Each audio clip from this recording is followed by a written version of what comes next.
Hola a todos y bienvenidos a este video. El día de hoy les voy a hablar sobre el expresidente de Perú, Fernando Belaúnde Terry. Comencemos por su biografía.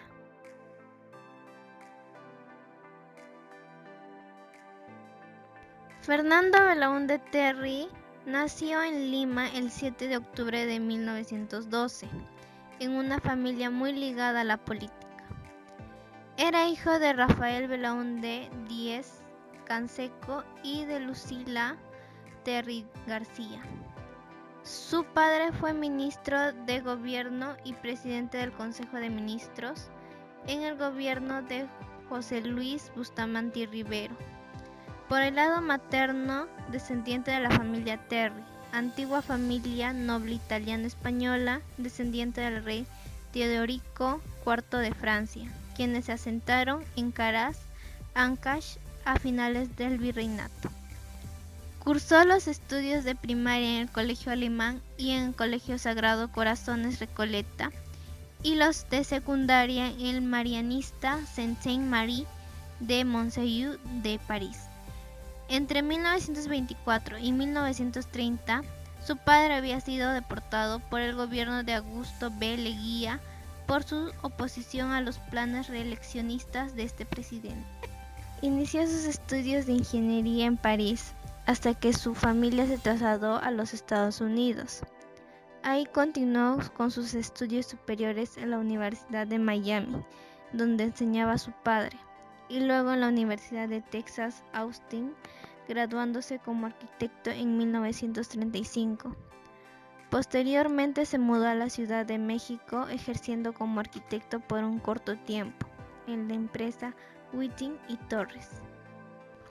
En 1937 regresó a Perú con el propósito de divulgar las nuevas corrientes urbanísticas y a impulsar la profesionalización de la arquitectura en Perú. Con tal fin fundó la revista El Arquitecto Peruano. Fue incorporado a la Facultad de Ingeniería en la Pontificia Universidad Católica del Perú, ejerciendo brevemente como catedrático de urbanismo en 1943. Si bien es cierto que se dedicó de lleno a la arquitectura, tomó contacto con la política por primera vez cuando ingresó al Frente Democrático Nacional, que apoyaba la candidatura presidencial de José Luis Bustamante Rivero en las elecciones de 1945. Ese año fue elegido diputado por Lima, gestión en la que logró la aprobación legal de importantes iniciativas técnicas. Reinició entonces sus actividades profesionales enseñando urbanismo en la Escuela Nacional de Ingeniería y en 1955 asumió como jefe de departamento de arquitectura de la misma, siendo el principal gestor de las iniciativas para la construcción de su pabellón propio. Desde 1950 a 1960 ejerció como primer decano de la Facultad de Arquitectura en la Universidad Nacional de Ingeniería.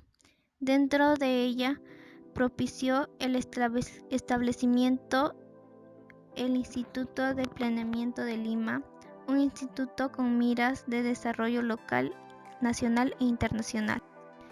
En 1955 retomó la actividad política que lo llevaría 2 veces a la presidencia.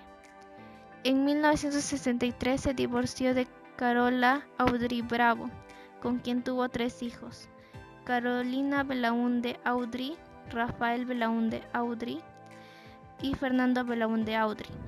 En 1970 contrajo nupcias con Violeta Correa Miller, hija del exministro de Relaciones Exteriores. Elecciones de 1962 y 1963.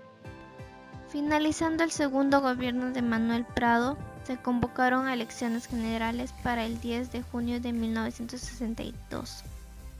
Los candidatos favorecidos fueron Víctor Raúl Haya de la Torre, líder del partido aprista, Fernando Belaúnde Terry de Acción Popular y Manuel A. Odría por la Unión Nacional Odrista.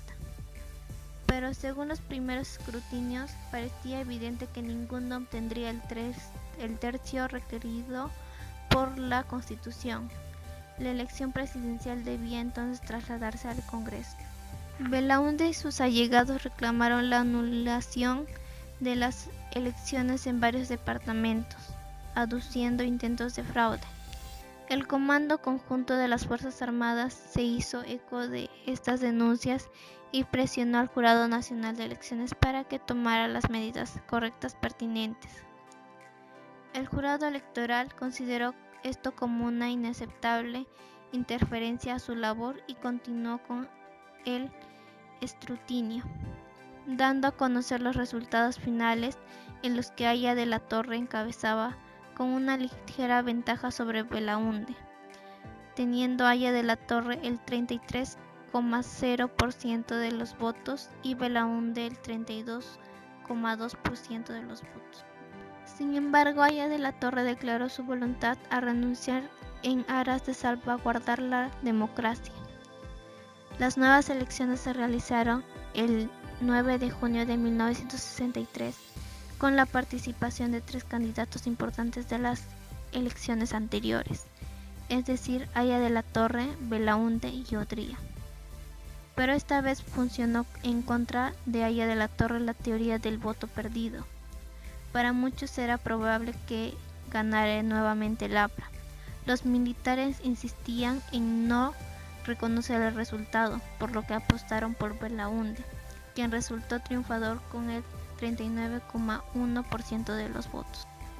Primer gobierno, 1963 a 1968. Su trabajo fue obstaculizado en el Parlamento por la oposición de partidarios del general Manuel Odría. Estos factores, unidos a la indecisión y falta de autoridad estadista, impidió la realización de reformas como la agraria, reclamada abiertamente por el APRA y partidos de izquierda. Asimismo, durante los primeros años de su administración se vivió una época de notable bonanza económica, lo que se reflejó en una realización de una serie de grandes obras de infraestructura tendientes a mejorar la existencia dejada por sus predecesores Manuel Odría y Manuel Prado, pero financiadas principalmente a base de créditos externos. Obras de su primer gobierno. Se inició la reforma agraria que afectaría principalmente a los latifundios no cultivados de la sierra y la costa. Se crearon las corporaciones departamentales de desarrollo con el fin de descentralizar la administración. Se elaboró un plan vial nacional para la construcción de un sistema de vías de comunicación. Se empezó a construir la famosa carretera marginal de la selva, hoy en día llamada carretera de Fernando Belaúnde Terry. Se amplió la central hidroeléctrica del Cañón del Pato en Ancash y se inició la del Mantaro en Huancavelica. Se construyó la refinería La Pampilla en Ventanilla, rompiéndose así el monopolio de la refinación de crudos hasta entonces ejercía la compañía transnacional IPC. Se dio el impulso final a la fábrica de fertilizantes de Cachimayo. Se construyó la estación terrena de Lurín, con la cual el Perú entraba en la era espacial, y las comunicaciones vía microondas. Se creó el Banco de la Nación, que reemplazó a la Caja de Depósitos y Consignaciones con la finalidad de facilitar la captación de impuestos de los contribuyentes. Se adquirieron de Francia aviones Mirage para las Fuerzas Aéreas del Perú. La Marina de Guerra y el Ejército pudo también renovar su material bélico. En el Callao se terminó la construcción del Aeropuerto Internacional Jorge Chávez y se refaccionaron y construyeron otros aeropuertos en las importantes ciudades de la nación. Aspecto económico. De 1963 hasta 1967, las exportaciones aumentaron de 540 millones de dólares a casi 800 millones. Sin embargo, el gasto público aumentó considerablemente y se produjo un proceso inflacionario que llevó a una brusca devaluación de la moneda nacional en un 40%. El 1 de septiembre de 1967, el dólar pasó de 26,80 soles a 38,70 soles. Asimismo, se elevó la deuda externa, que para fines del régimen llegó a los 800 millones de soles. Ante esta crítica situación, que afectaba directamente a los bolsillos de los ciudadanos, la oposición arremetió y el gobierno dio muestras de desgaste. El descontento aumentó aún más al destaparse la comisión de algunos casos de contrabando de los miembros del gobierno, presuntamente que se habían beneficiado, pero lo que le daría la estocada final al régimen sería el escándalo de la página 11. El Acta de Talara y el escándalo de la página 11. Al asumir la presidencia, Belaúnde ofreció resolver el problema de la brea y Piriñas en 90 días. Belaúnde envió al Congreso un proyecto para declarar nulos los llamados Acuerdo, Convenio y Laudo de París y solicitó que los campos de la brea y Piriñas pasaran al poder de la empresa petrolera fiscal.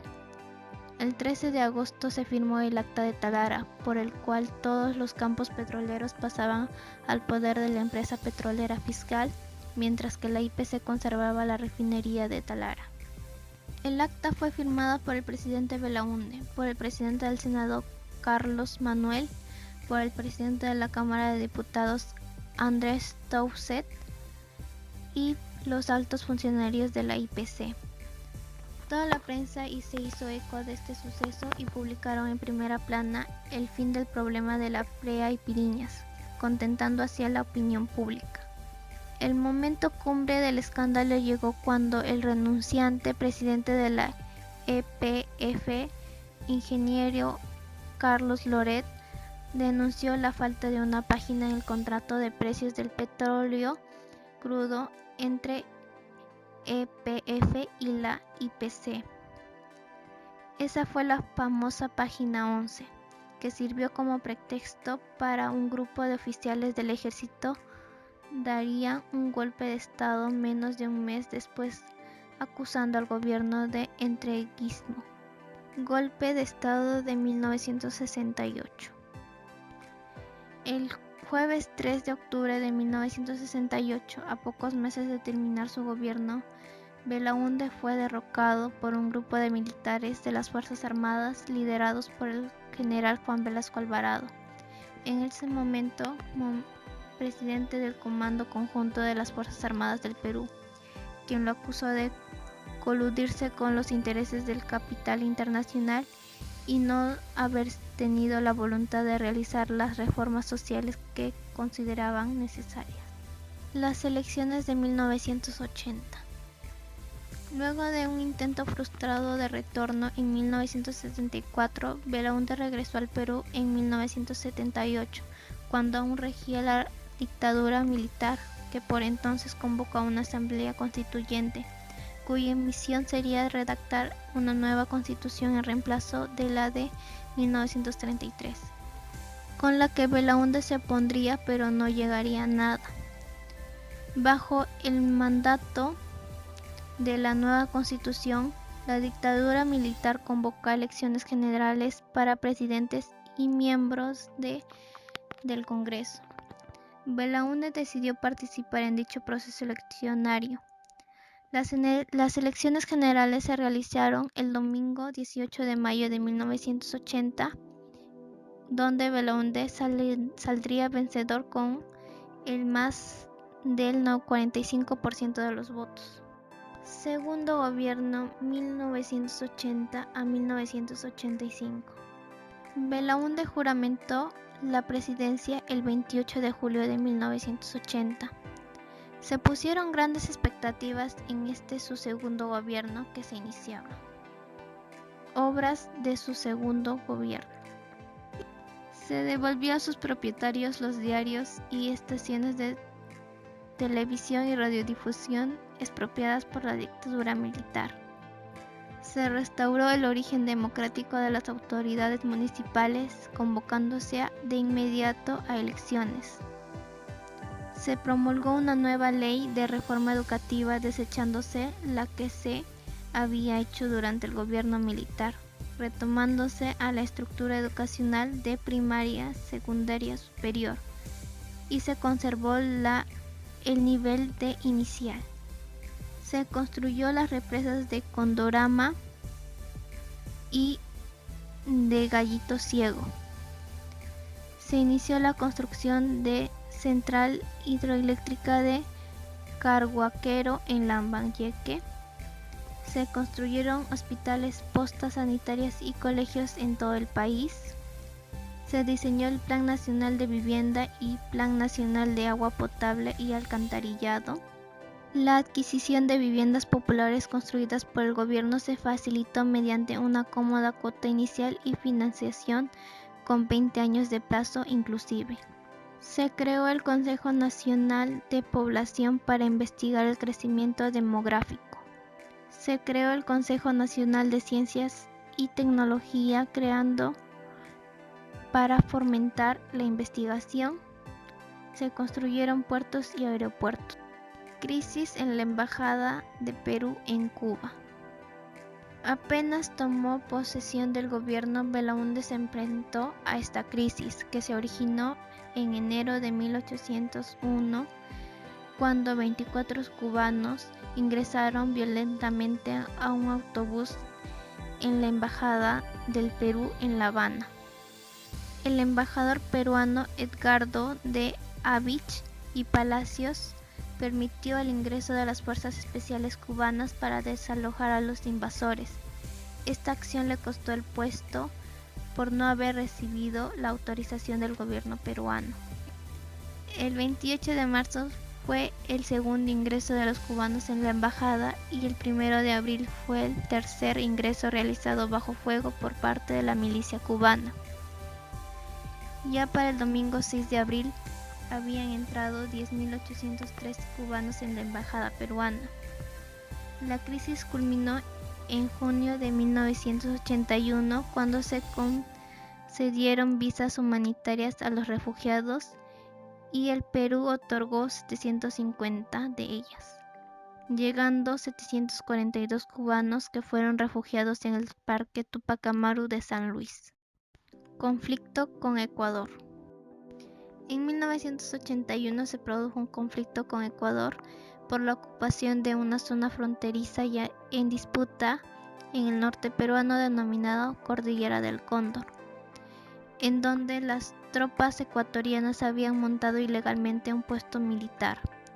El presidente Belaúnde denunció que el gobierno de Ecuador había desplazado su puesto fronterizo denominado Paquilla a varios kilómetros dentro del territorio peruano, para de esta manera luego sostener que dicha instalación siempre había estado ahí. Por ello el presidente Belaúnde denominó este puesto como falso Paquilla, a efectos de dar a conocer al mundo el ardid ecuatoriano. Afortunadamente, la escalada se previno a gracias de una rápida acción militar y diplomática. Guerra de las Malvinas. Durante la Guerra de las Malvinas, el Perú fue el principal aliado de Argentina contra el Reino Unido.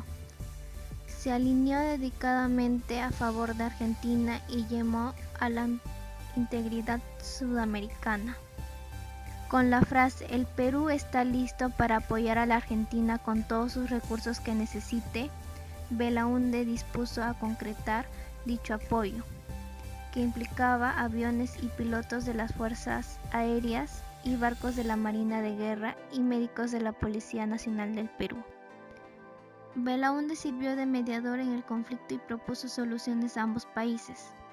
Sin embargo, sus propuestas diplomáticas fracasaron cuando el gobierno británico de Margaret Thatcher ordenó hundir un crucero argentino que transportaba cientos de militares de las Islas Malvinas de regreso a la Argentina y navegaba fuera del área de exclusión decretada unilateralmente por el Reino Unido.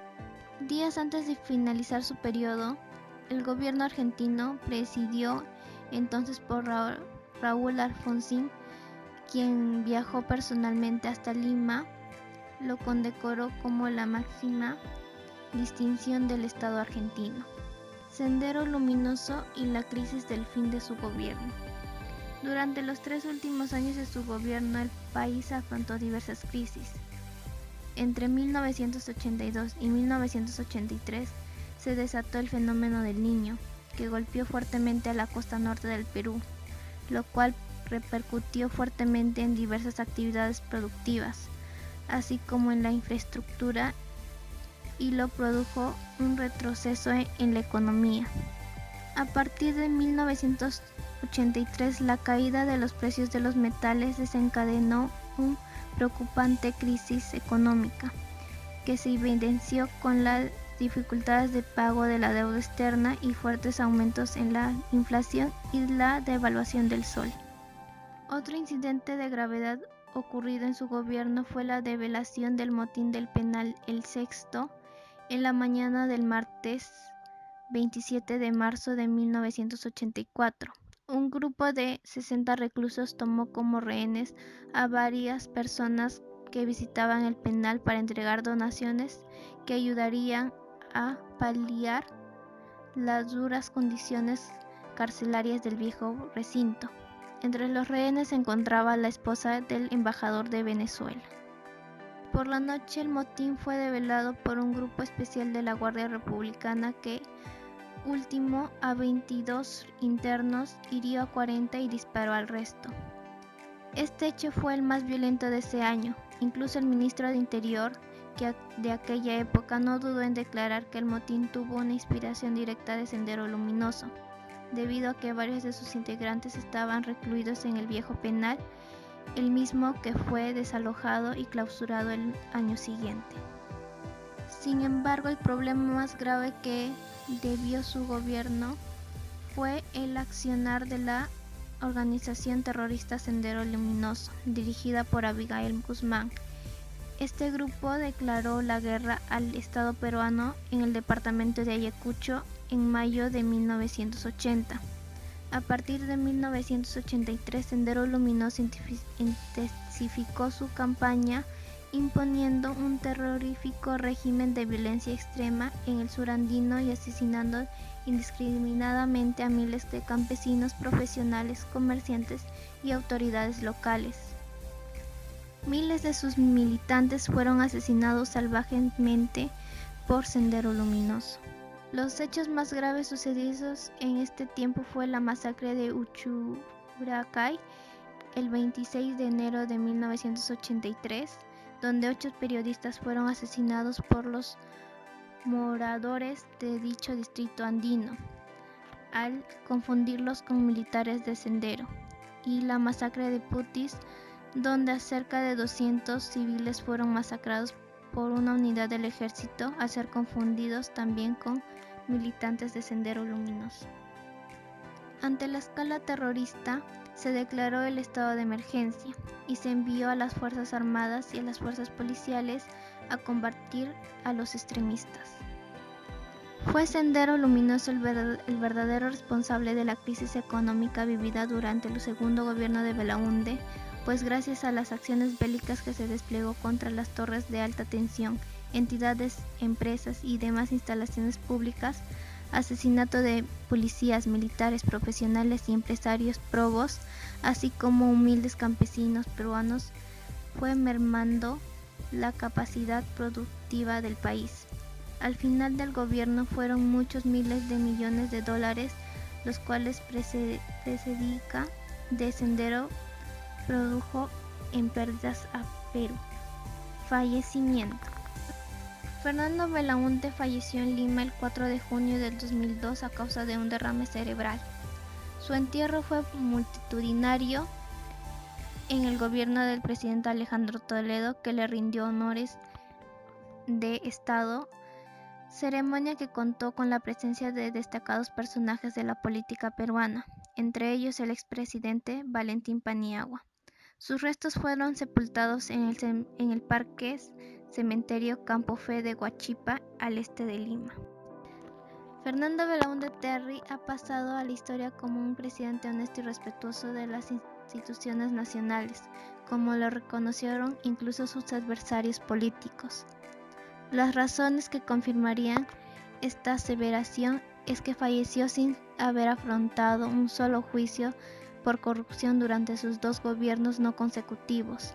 Asimismo, sus ingresos y patrimonios personales se mantuvieron sin alteraciones al terminar sus 2 mandatos y durante el tiempo que duró su retiro de la política. Y bueno, esto es todo por el video de hoy. Espero que les haya gustado y muchas gracias por su atención. Y nos vemos en la próxima oportunidad. Chao.